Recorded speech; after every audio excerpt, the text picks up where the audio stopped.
by their fan base. And one does feel obligated, referencing to things that they've seen in the comic book, but also revealing new stuff and breaking certain rules in order to bring surprising elements to the fan base. This is our 7th or 8th X-Men movie, if you count the Wolverine movies, and so by the 7th or the 8th, you need to do something, I think, that's gonna feel fresh and bigger than what's come before. This is the culmination of all the films really coming to this point. It's in some ways the X-Men film that people have been waiting for a long time.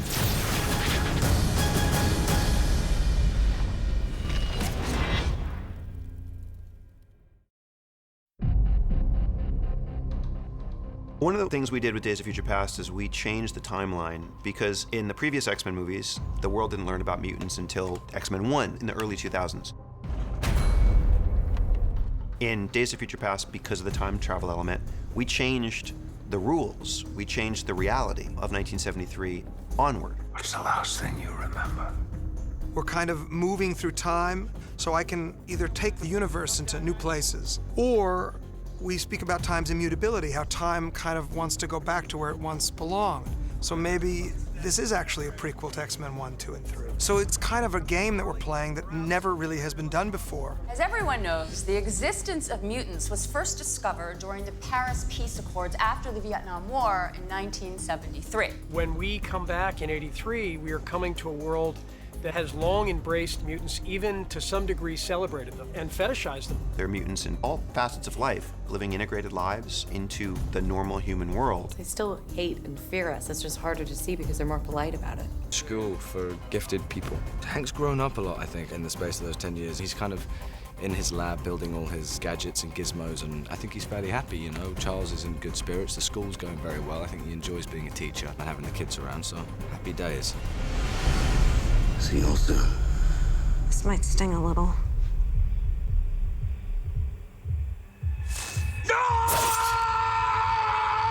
Days of Future Past was such a big step for us, bridging the two casts. Charles.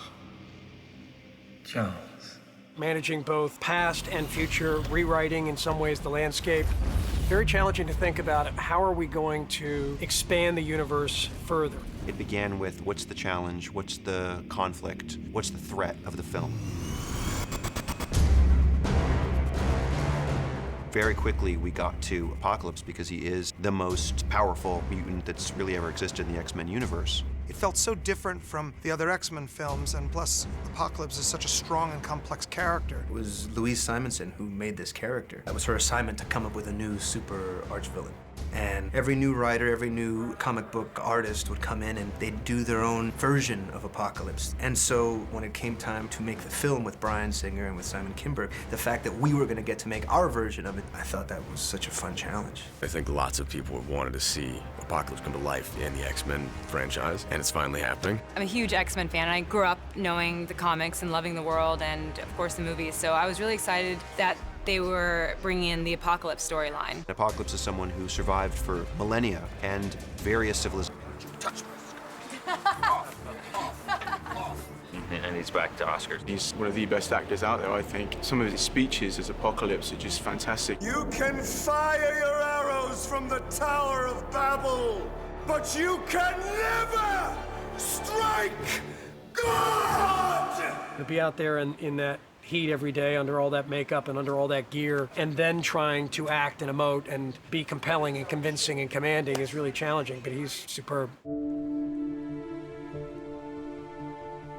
Oscar's costume was incredibly difficult to build. First, we start with these very detailed costume sketches. Then all the fabrics he wore were created and made specially for him. It had 13 moving pieces to it. There was these layers upon layers to give it a very complex look. It was 3D printed, there was gauntlets, there was gloves, there was leggings, there was wild boots, chest piece. We wanted him to feel larger than other people in the movie physically. We wanted him to have that sort of ancient, mythic, godlike look to him. And all of that's a little more sci-fi and radical than we've done in the movies to date. And action. One of the challenges that the fabrication department at Legacy FX had to do was create this fantastic looking armor that looks heavy, looks metal, looks rugged, but make it quick to put on, fast to take off, as cool as possible, all the stuff that you need to consider that there's a human in this costume. It was also a very uncomfortable suit. Oscar constantly was very hot, so we had cold water piped in through tubes. Whenever we were done shooting a sequence, we would have someone with a tank full of cold water that we would plug him into. I basically had a pit crew, and they would just come in and try to take it off in between takes, and they got so fast with it. Good morning, how's it going, buddy?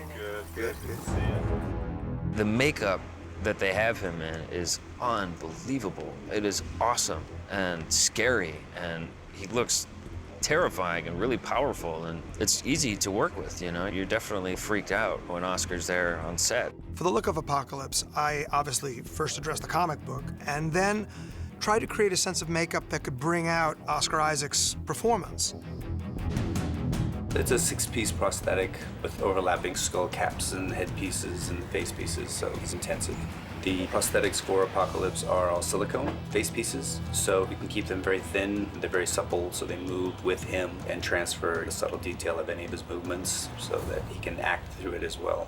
The makeup was an incredible job. By the end of it, we got down to about an hour it took for them to put that makeup on and take it off, which at first it started at 4 hours. The color of the skin was really fascinating because what we discovered in makeup is that depending on what light you put on the makeup, it completely changed the color of the character. So I think it brings a complexity, interest to the character. And I don't think it betrays the comic.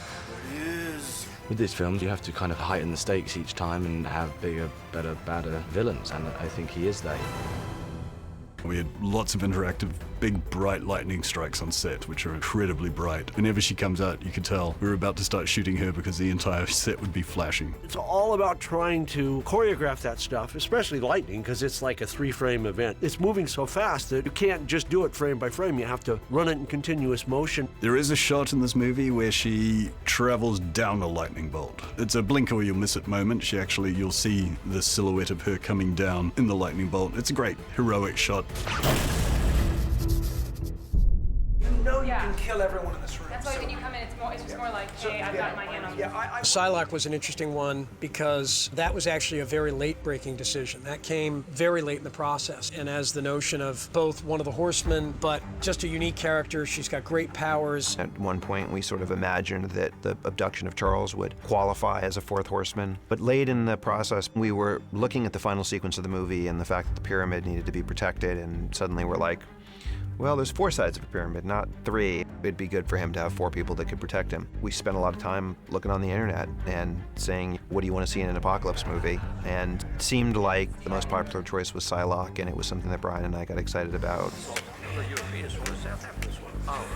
Horseman!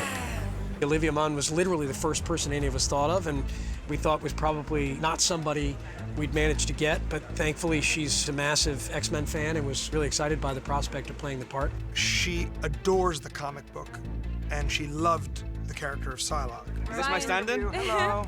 She's had a wig put on to match my natural locks. This color looks amazing on you. Thank you, I know. Lavender, ladies in lavender. It's the 80s, a lot of color. Angel. What I was going to say is that Olivia has taught me more about Psylocke than I knew about Psylocke, and that's been really helpful. So it's nice to have an actual fan acting in my film. It's the coolest thing that has ever happened to me. It's a big honor, and she's a fascinating character, a telepath, telekinetic mutant, and she has this amazing ability to create anything with her mind, which is something that she uses when she creates her sword with her hand.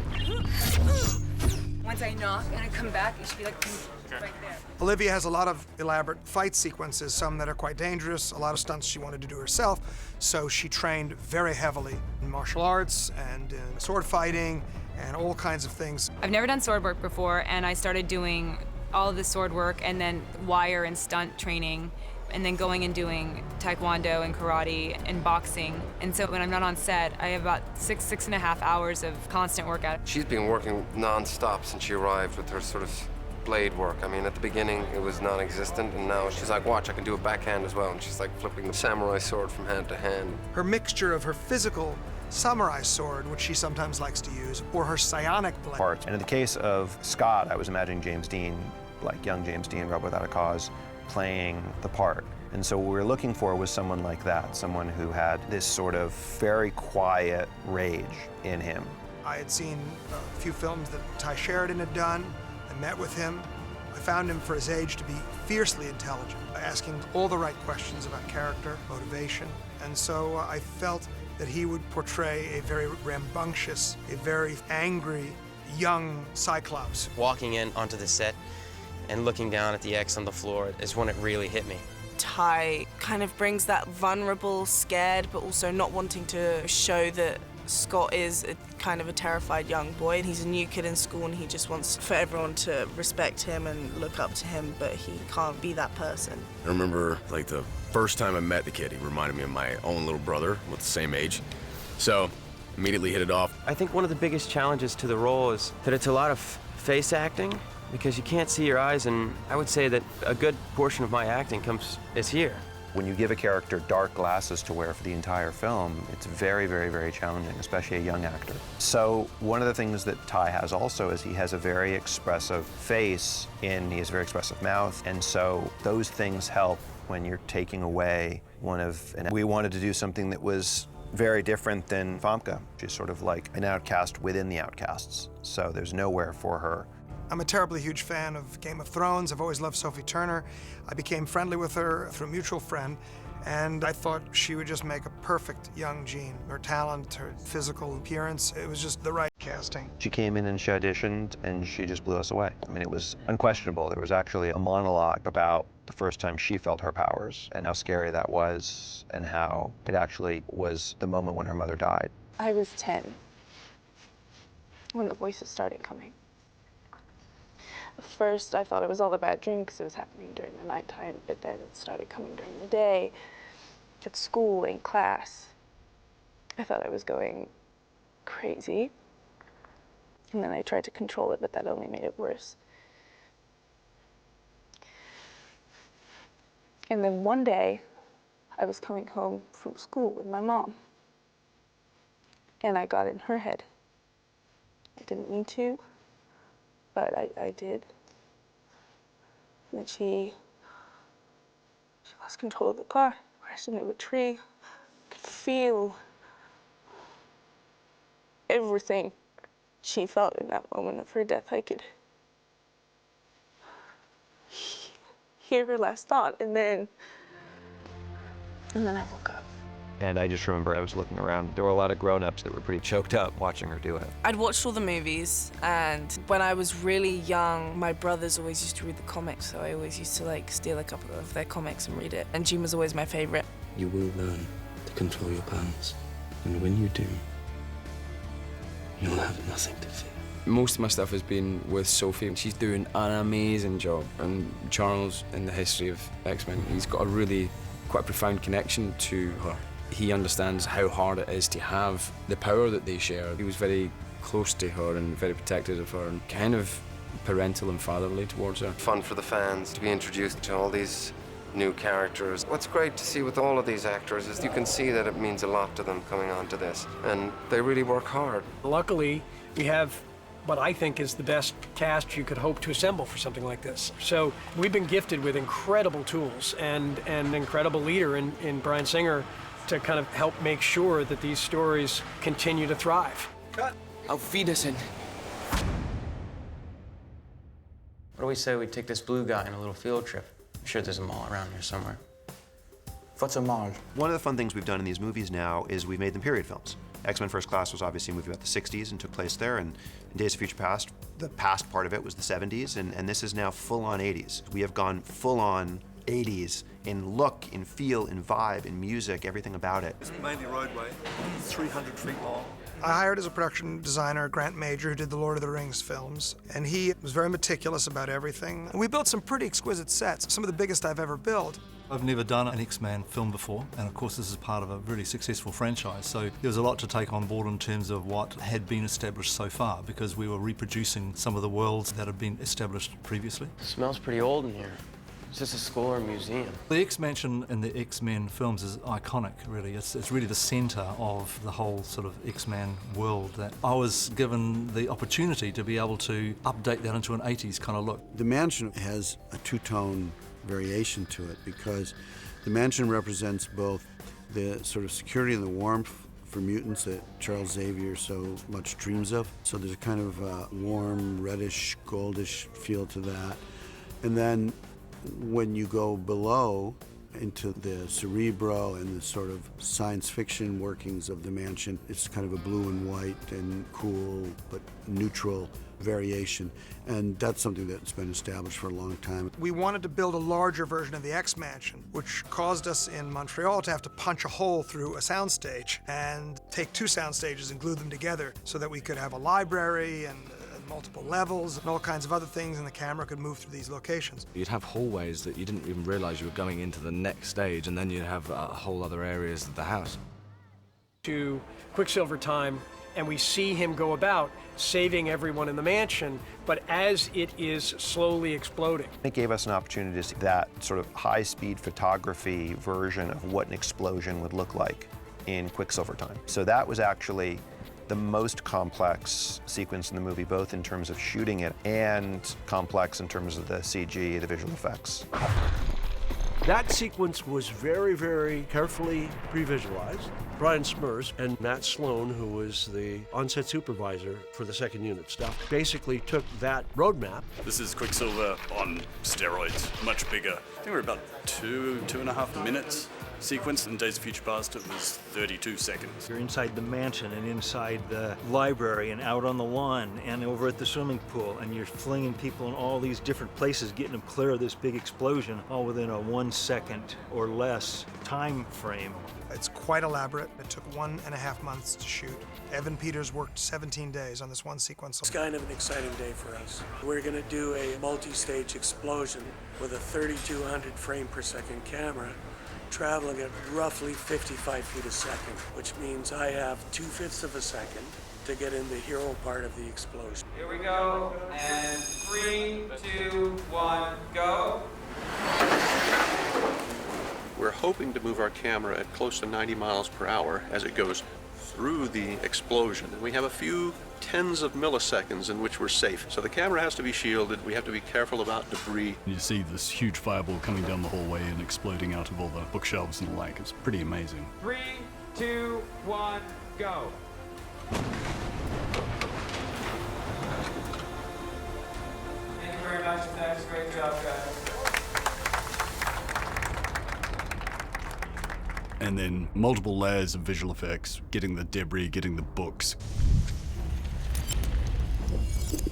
The exploding aquarium is completely visual effects because we had to art direct where the fish ended up, where the water goes. You guys, Evan's going up on the balustrade.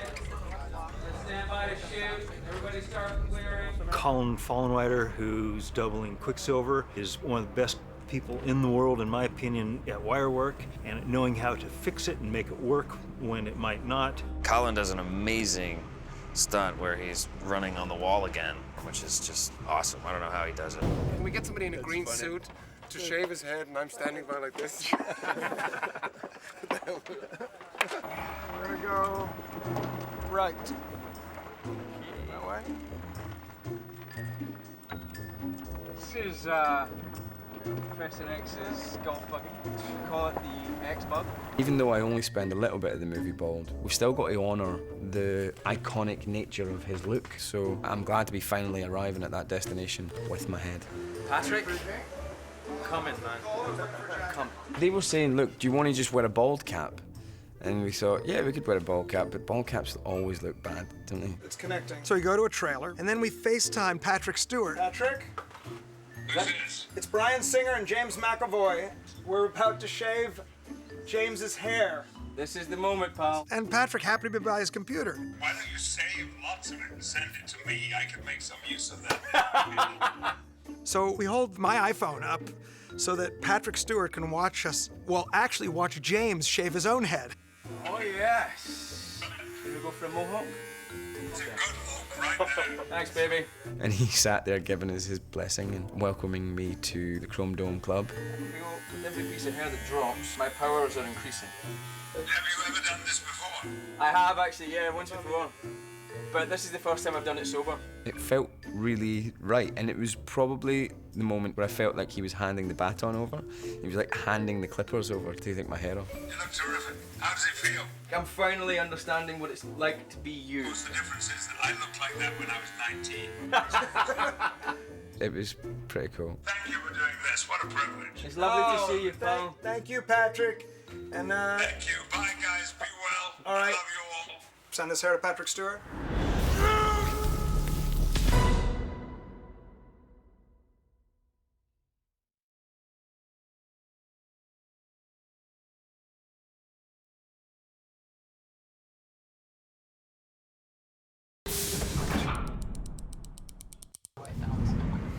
Sorry. I'm so sorry. We can't actually hear action or anything in here. Wait, Sorry, are we shooting? guys. That was it. Are we shooting? We're the X-Men. Forget everything you think you know. All of it. Whatever your parents taught you. Forget it. Whatever lessons you learned in school. School's for heads. None of that matters anymore. You're my favorite. You're not students. You're not kids anymore. Unfortunately. You're X-Men. Yeah, let's go. Have a time.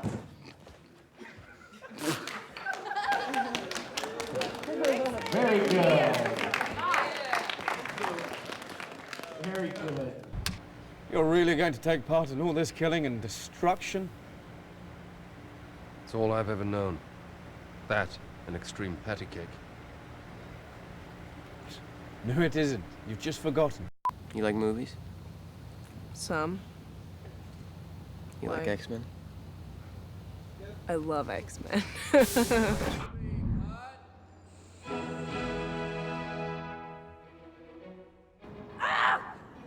Sorry. We've cut, thank you.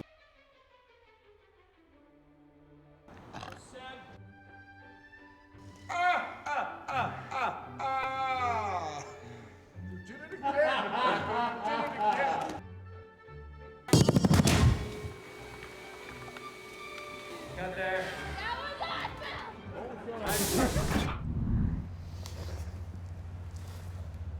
What did I miss?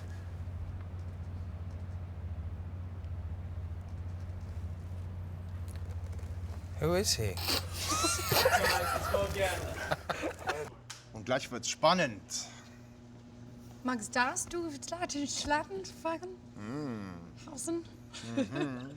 Ja, ja. Sorry. What are you doing? Watching the Roseanne Bar.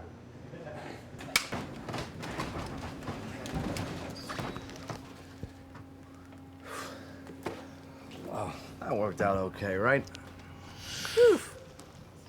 Yeah, thanks for the info. Everything's okay? We're here. Let's get out of here.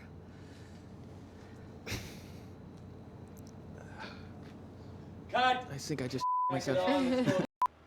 I buried it with my family. And now I'm with this guy. The blue guy. Cut. That's a nice lilac sweater, by the way. So you've got a new fancy digital watch as well. Debasing what we're doing. You and your poutine farts debasing. All right, let's do it. That's my message to the world.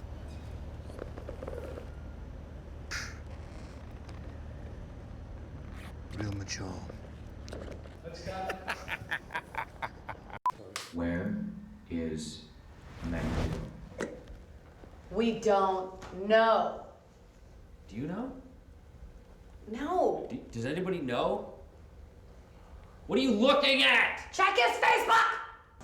Action. Hold on now. I'll give you the cue for the minutes. Come back down now. Come back down now. What? Sorry, I stood on your toe. Well, it's not even your toe. James, what's your body language going to be like? It's going to be like free-flowing, open, and yet inviting. But it's clearly saying that you can't abuse me. Jane! Jane! Billie Jean!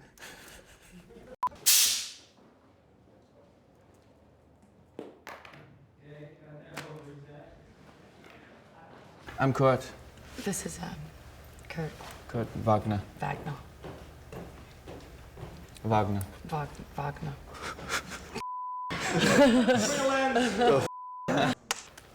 Welcome.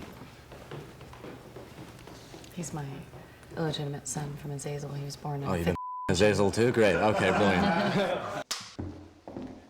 Goodbye, Ultron. I love your body. I love my body too. Every Tuesday night. And I think of you.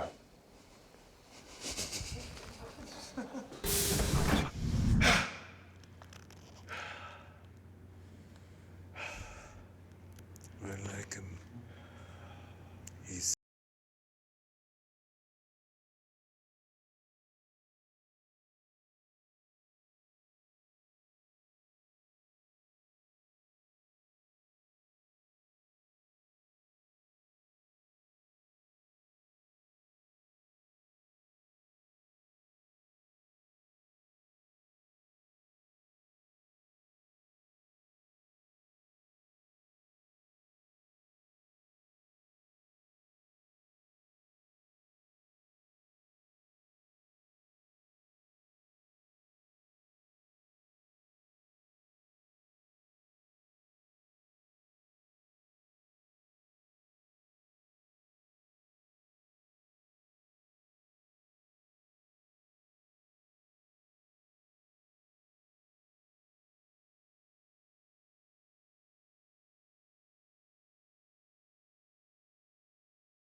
Sorry. You happy with that? Because that seemed weird.